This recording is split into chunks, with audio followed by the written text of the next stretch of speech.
একটার নাম হলো ইহকাল আর আরেকটার নাম হলো পরকাল। বাবুজি, পরকালটাই আসল চিরস্থায়ী জায়গা, এটা ক্ষণস্থায়ী। আজকে আছি আমার, ও আমার, অমুক আমার, তমুক আমার, বাড়ি আমার, গাড়ি আমার, বিবি বাচ্চা ছেলে মেয়ে আমার, কিন্তু বাবুজি নিঃশ্বাসের বিশ্বাস নেই। চোখ দুটো বন্ধ হতে দেরি, আপনার কাছে আলাদা হতে কেউ দেরি নেই। মোহতারাম, এটাই দুনিয়ার পরিস্থিতি, এটাই দুনিয়ার পরিকাঠামো।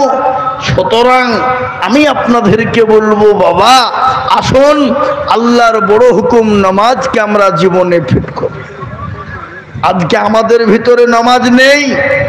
আচ্ছা বলুন তো বাবা, আমাদের দেশে আজকাল নামাজ পড়ে? মসজিদে আজান হয় হাইয়া আলাস সালাহ, আর আমরা বলি আমরা পারলুম না, ইমাম আর মুয়াজ্জিন তরাই চালা।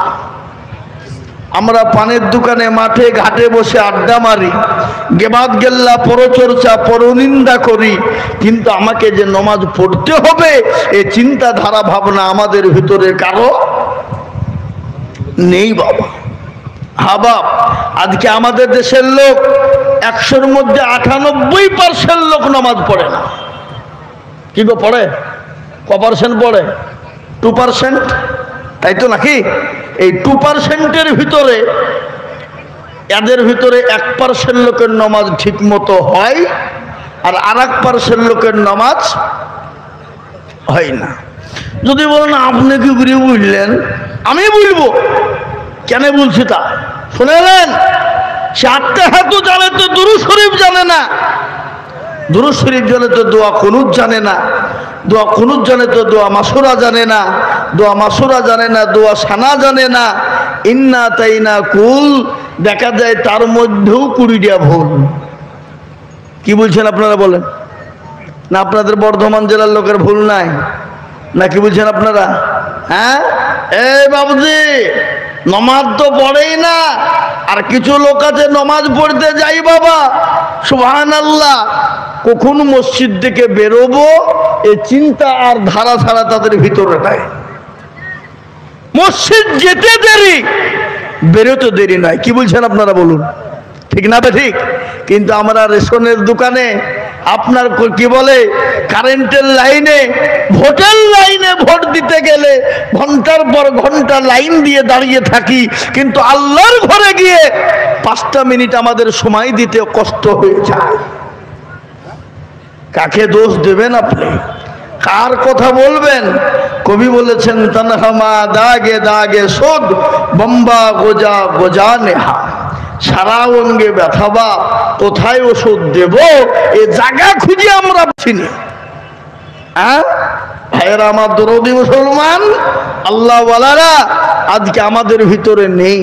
কিন্তু এরা ইমাম সাহেবদেরকে বলে না, হুজুর আপনি তো আমাদের ইমাম, একটু কোরআনটা শিখিয়ে দিলে হতো না? নামাজ গেলা ঠিক করে দিলে হতো না? সোজা গেলাটা ঠিক করে দিলে হতো না? জীবনেও বলে না। কি গো বলে? কথা বলে কেন বলে না? কারণ আছে তো নাকি? বাই চান্স যদি মৌলবি ভুল ধরিয়ে ফেলে, তাহলে আমার মৌলবির সামনে মোড়লি মাতাব্বরি চলবে না। আর আমাদের দেশের মসজিদের সেক্রেটারি কারা, সভাপতি কারা, ক্যাশিয়ার কারা, মসজিদের দরজা চিনে না যারা। কি কথা বলছেন না কেন? কথা বলেন। লটারি খোর, সুদ খোর, ঘুষ খোর, মদ খোর, সে হলো মসজিদের সেক্রেটারি, সে হলো মসজিদের সভাপতি। ইসলামটা কোন জায়গায় গিয়ে পৌঁছেছে? সেক্রেটারি মসজিদের লটারি কেটে টারে গুঁজিছে, বুঝলেন না? উঠতে গিয়ে লুঙ্গি পেছনে বেঁধে গেছে, লটারি পড়ে গেছে নিচে। আজ যা লটারি পড়ে গেল না নমাজের ভিতরে। এরকম ঘটনা জোরে বলুন।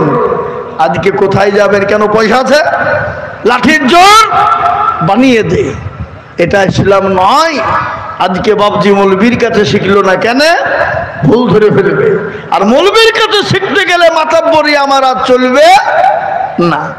আর আমাদের দেশের ইমাম সাহেবরা, এখানে ইমাম সাহেব হুজুর আছে তো আমাদের মুর্শিদাবাদের লোক, এই যে বসে আছে, তো সাতগাছিয়ার ইমাম, তো মহতারা বুজুর্গ দোস্ত, ইমাম সাহেবরাও জীবনে কোনোদিন কোনো মুসল্লিকে বলে না চাচা আসেন একটু নমাজটা শিখিয়ে দিই, কোরআনটা শিখিয়ে দিই, সূরা গালা ঠিক করে দিই। কেন কেন ইমামরা বলে না? কারণ আছে তো নাকি বলেন? কারণ আছে না? কারণ আছে না? জোরে বলুন কারণটা কি? তো মৌলবি বলছে 5,000 টাকা বেতন দিচ্ছ তো তোমাকে কোরআন শোনাতে হবে? অত সহজ নয়। তোমাদের ভাগ্য ভালো আমি ওযু করে নামাজ পড়াই, বেশি কায়দা করলে বিনা ওযুতে নামাজ চালিয়ে দেব, তো নামাজ হইলেই বাকি না হইলে বাকি। বুঝতে পারলেন না আমার কথাটা? এই বাবা, এটা আমাদের সমাজ। আজকে আলেম ওলামার মান কম, সম্মান কম, মাদ্রাসা মসজিদের ইজ্জত সম্মান কম। আজকে শুনেলেন ওগো মুসলমান, ইসলাম শিক্ষা দেওয়া হয় মাদ্রাসায়, ইসলামকে জিন্দা করা হয় মাদ্রাসায়। আজকে যদি মাদ্রাসা না থাকতো তাহলে মানুষ দিশা পেত না। আলেম ওলামা না থাকলে হালাল হারাম জায়েজ না জায়েজ কোনটা বুঝতো না। এটা আলেম ওলামার অবদান, এটা ইসলামের অবদান, এটা মাদ্রাসার অবদান। মহতারাম বুজুর্গ দোস্ত আজিজ, আজকে দিন আমরা পেয়েছি, ইসলাম পেয়েছি, কোরআন পেয়েছি, মসজিদ মাদ্রাসা পেয়েছি, এটা আমাদের ভাগ্য। আজকে এই দিনের জন্যে, ইসলামের জন্যে সাহাবায়ে কেরামরা মার খেলেন, জীবন দিলেন, বিবিকে বিয়ে করে দিলেন, সন্তানকে এতিম করে দিলেন। পেয়ারা নবী মার খেলেন, নিজের জন্মভূমি ত্যাগ করে মক্কা ছেড়ে মদিনায় গেলেন। তায়েফের ময়দানে কাফের বেঈমানরা নবীর উপর অখাট্য অত্যাচার শুরু করে দিল। এত মার, বিশ্ব নবী তিনি তো মাসুম, তিনি তো বেগুনাহ, তিনার তো গুনাহ নেই যাকে আল্লাহ বিনা হিসাবে জান্নাত দেবেন। তিনি একটাই উম্মতের কান্ডারি। তিনি বারংবার মানুষের জন্য বলেছে তোমরা আল্লাহর হুকুমকে মানো, আমার তরিকার উপরে চলো। হ্যাঁ, আল্লাহর হুকুম নামাজ। প্যারা নবী সাল্লাল্লাহু আলাইহি ওয়াসাল্লাম বারংবার একটাই কথা বললেন। তিনি কোনো সম্পদের কথা বলেননি, বিবি বাচ্চা ছেলে মেয়ে আত্মীয় স্বজনের কথা বলেননি। তিনি বারংবার একটাই কথা বলেছেন, ও আমার উম্মতেরা নামাজ, ও আমার সাহাবারা নামাজ। তিনি তো তিনার বিবিদের কথা বলতেন, ছেলেদের কথা বলতেন, মেয়েদের কথা বলতেন, লাতিপতির কথা বলতেন। তিনি একটাই বারংবার বলেছেন, আমার উম্মতেরা নামাজ, নামাজ, নামাজ। প্যারা নবী যেদিন দুনিয়া থেকে বিদায় হয়ে যাবে, প্রচন্ড শরীর খারাপ, প্রচন্ড মাথায় যন্ত্রণা, মাথা তুলতে পারেন না। মা আয়েশা রাদিয়াল্লাহু তাআলা আনহার উপর মাথা দিয়ে শুয়ে আছেন। নবী বলেন, আয়েশা এটা কোন সময়? বলে, ইয়া রাসূলুল্লাহ এটা আসরের টাইম। বলে, তাই? তো একটু আমার মাথাটা মসজিদে নববীর দিকে উঁচু করে দাও।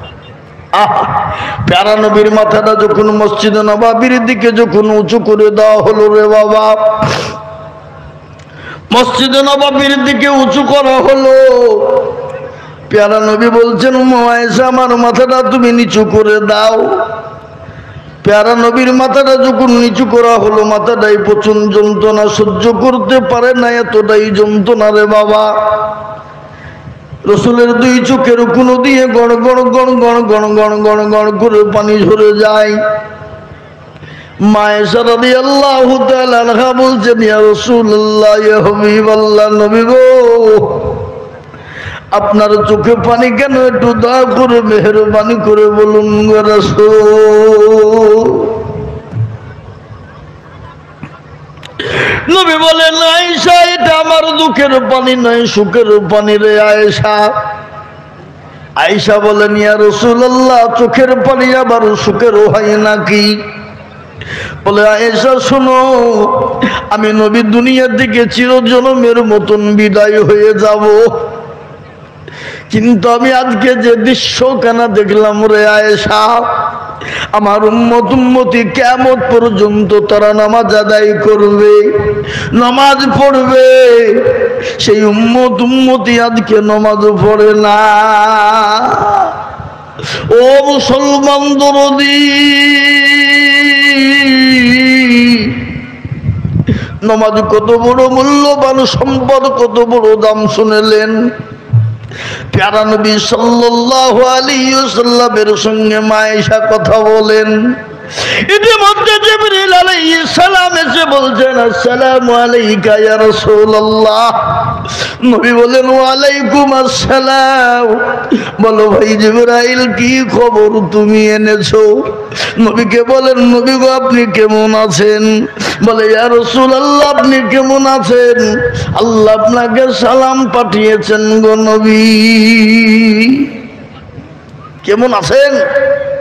রাসূলুল্লাহ বললেন, আমি মোটেও ভালো নেই, প্রচন্ড শরীর খারাপ। বিশ্ব নবী নবীকে বললেন, ইয়া রাসূলুল্লাহ আজকে আপনার কাছে একজন নতুন ফেরেশতা নিয়ে এসেছে গো নবী। জীবনও কোনোদিন ওই ফেরেশতা কারো কাছে কোনোদিন অনুমতি চায় না, জীবনও কোনোদিন কারো কাছে অনুমতি নেয় নাই, এবং কিয়ামত পর্যন্ত কোনোদিন কারো কাছে অনুমতি নেবে না। আল্লাহর নবী বললেন, কে তিনি? বললেন, এমন নবী তিনি হলেন, তিনি বললেন, তিনি হলেন মালিকুল মউত।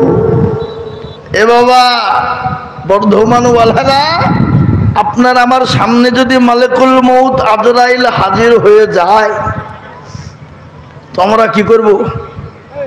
কি করব? জোর হাত করব নাকি?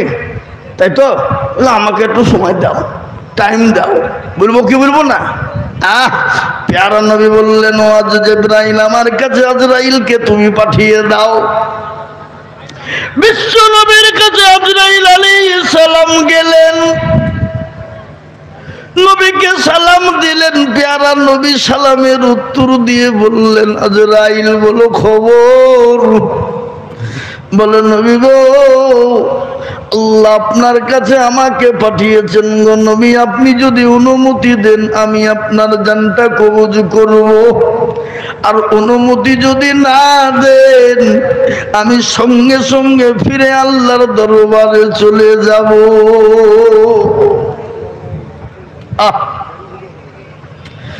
রাসূল বললেন, আজরাইল আমি যদি অনুমতি না দিই তুমি কি করবে বলো?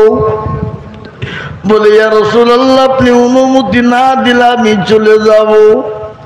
বিশ্ব নবী বললেন, আজরাইল না, তোমাকে অনুমতি দেওয়া হলো, জানটা কবজ করো। বিশ্ব নবীর বুকের উপর যখন আজরাইল আলাইহিস সালাম যখন হাতটা চেপে দিয়েছেন রে বাবা, আজরাইল আলাইহিস সালাম যখন হাতটা যখন নবীজির বুকের উপর দিলেন, রাসূল বলেন, আবার আয়েশা শোনো, আজরাইল যখন আমার বুকের উপর হাতটা দিয়ে দিল মনে হলো উহুদ পাহাড়টা আমার বুকের উপর এসে নেমে গেল।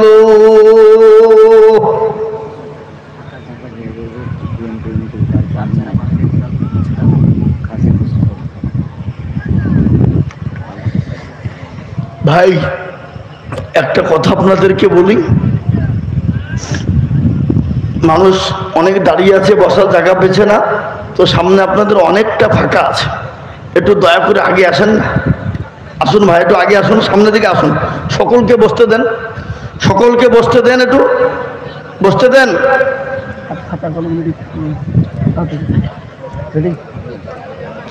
জি চলে আসুন আগে, সবাইকে বসতে দেন, সকলকে বসতে দেন। আর যারা বাইরে আছেন আমি আপনাদের অনুরোধ করবো একটু ভিতরে চলে আসুন, চলে আসুন ইনশাল্লাহ। হ্যাঁ, আর যারা দাঁড়িয়ে থাকা তারা থাকবে, বুঝলেন না? ও বললেও শুনবে না, আমি যা বলবি বল, আমি কান করিয়েছি ঢোল নাকি গো? হ্যাঁ ভাই আমার দরদি মুসলমান, নবী সাল্লাল্লাহু আলাইহি ওয়াসাল্লাম বললেন, আয়েশা যখন আজরাইল আলাইহিস সালাম আমার বুকের উপর হাতটা দিল মনে হলো উহুদ পাহাড়টা এসে আমার বুকের উপর নেমে গেল। আমি আজরাইলকে বললাম, আজরাইল, আমি নবী আমার বুকের উপর যখন তুমি হাতটা দিলে, মনে হলো উহুদ পাহাড়টা আমার বুকের উপর এসে নেমে গেল। আমি নবী যদি আমার এতটা কষ্ট হয়ে যায়, আমার উম্মত উম্মতির না জানি কত কষ্ট হবে।